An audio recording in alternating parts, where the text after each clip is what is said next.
Assalamualaikum warahmatullahi wabarakatuh.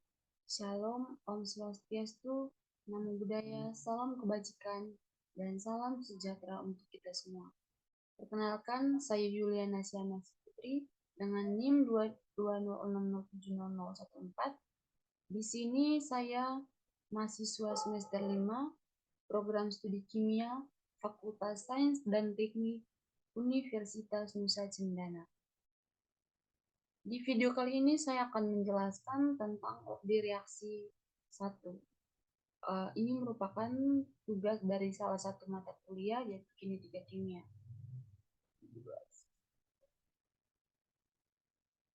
Nah, baik teman-teman, di sini pasti ada yang bertanya, apa sih itu laju reaksi? Nah, laju reaksi adalah perubahan konsentrasi reaktan atau produk per satuan waktu. Besaran laju reaksi dilihat dari ukuran cepat lambatnya suatu reaksi. Nah, laju reaksi mempunyai satuan molar per sekon. Teman-teman, di sini pasti ada yang bertanya, apa sih itu reaksi orde 1?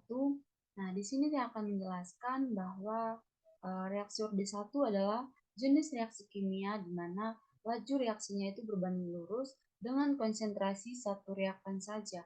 Artinya, jika konsentrasi reaktan tersebut digandakan, maka laju reaksinya juga akan berlipat ganda. Kemudian teman-teman, hukum laju reaksi orde 1 dapat dituliskan sebagai berikut, yaitu laju sama dengan konstanta kali konsentrasi A. Kemudian di sini laju merupakan laju reaksi, sedangkan K adalah konstanta laju reaksi, dan A adalah konsentrasi reaktan A. Di sini ada reaksi kimia dapat ditulis menggunakan rumus A besar, A kecil A besar ditambah B kecil B besar menghasilkan C kecil C besar ditambah D kecil D besar. Dari reaksi kimia tersebut dapat diketahui bahwa A, B, C, dan D kecil adalah koefisien dari reaksi, dan A, B, C, dan D besar adalah zat-zat yang terlibat dalam sebuah reaksi. Kemudian, laju reaksi dalam suatu sistem tertutup dinyatakan menggunakan rumus ini. V sama dengan min 1 per A kali D konsentrasi A per dt sama dengan min 1 per B kali D konsentrasi B per dt kali 1 per C dikali D kali konsentrasi C per dt sama dengan 1 per D kali D konsentrasi D per dt. Kemudian di mana A, B, C, dan D ini menyatakan konsentrasi zat-zat tersebut. Kemudian laju reaksi memiliki satuan mol per liter. Teman-teman, di sini ada faktor-faktor yang mempengaruhi laju reaksi. Yang pertama yaitu order reaksi, yang kedua luas permukaan sentuh, yang ketiga suhu temperatur, yang keempat ada katalis. Teman-teman, order reaksi atau tingkat reaksi terhadap komponen merupakan pangkat dari konsentrasi komponen tersebut dalam hukum laju. Namun, konsentrasi merupakan salah satu faktor yang dapat mempercepat laju reaksi. Yang kedua, luas permukaan sentuh. Nah, luas permukaan sentuh memiliki peran penting yang sangat penting sekali, sehingga menyebabkan laju reaksi semakin cepat. Begitu juga apabila semakin kecil luas permukaan bidang sentuh, maka semakin kecil tumbukan yang terjadi antar partikel, sehingga laju reaksi pun semakin kecil. Nah, karakteristik kepingan yang dihasilkan juga turut berpengaruh, yaitu semakin halus kepingan itu, maka semakin cepat waktu yang dibutuhkan untuk bereaksi. Sedangkan semakin kasar kepingan itu, maka semakin lama waktu yang dibutuhkan untuk bereaksi. Kemudian yang ketiga ada suhu atau temperatur, di mana suhu juga sangat berperan dalam mempengaruhi laju reaksi. Apabila suhu pada suatu reaksi yang berlangsung dinaikkan, maka menyebabkan partikel yang aktif bergerak, kemudian sehingga tumbuhan yang terjadi semakin sering menyebabkan laju reaksi semakin besar. Sebaliknya, apabila suhu diturunkan, maka partikel semakin tak aktif sehingga laju reaksi semakin kecil.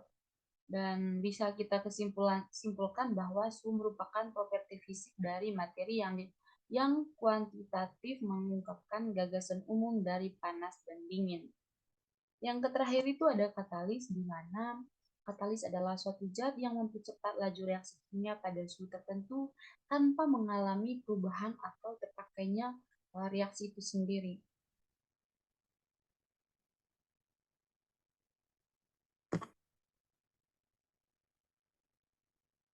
Di sini teman-teman perlu kita ketahui juga bagaimana cara menyatakan hubungan antara konsentrasi dan laju reaksi. Nah, hubungan antara reaksi dan laju reaksi dinyatakan dalam persamaan laju reaksi atau hukum laju reaksi. Mohon maaf, di sini ada kesalahan.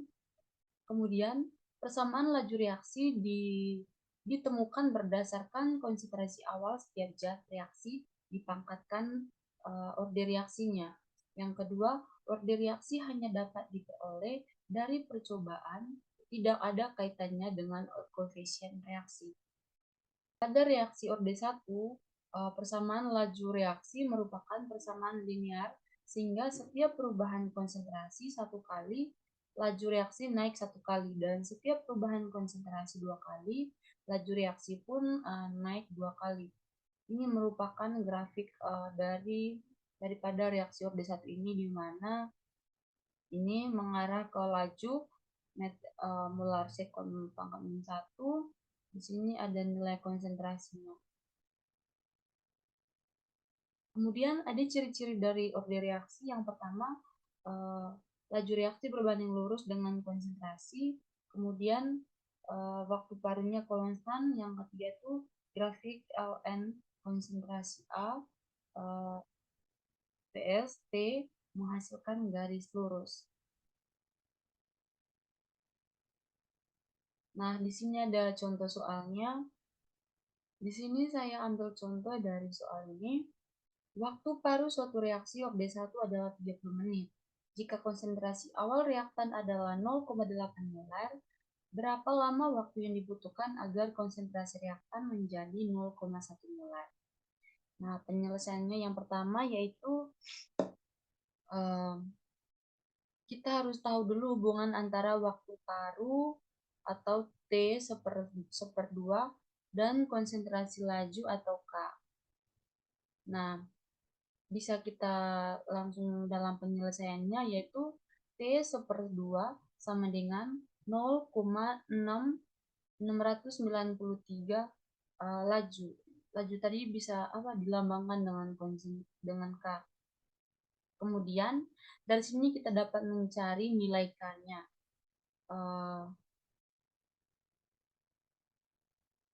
Nilai K-nya adalah 0,693 per 30 menit sama dengan 0,0231 menit.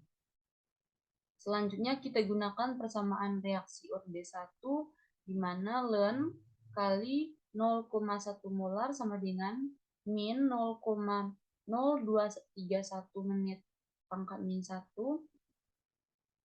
ditambahkan dengan T tambah ln kali 0,8 molar. Itu bisa menghasilkan nilai T-nya ya sama dengan 79,66 menit. Jadi waktu yang dibutuhkan agar konsentrasi reaktan menjadi 0,1 molar adalah 79,6 menit. Baik, teman-teman, mungkin itu saja yang bisa saya sampaikan. Kurang lebihnya saya mohon maaf. Jika ada yang kurang bisa komentar di kolom komentar. Jika ada pertanyaan, bisa langsung bertanya di kolom komentar. Sekian dan terima kasih.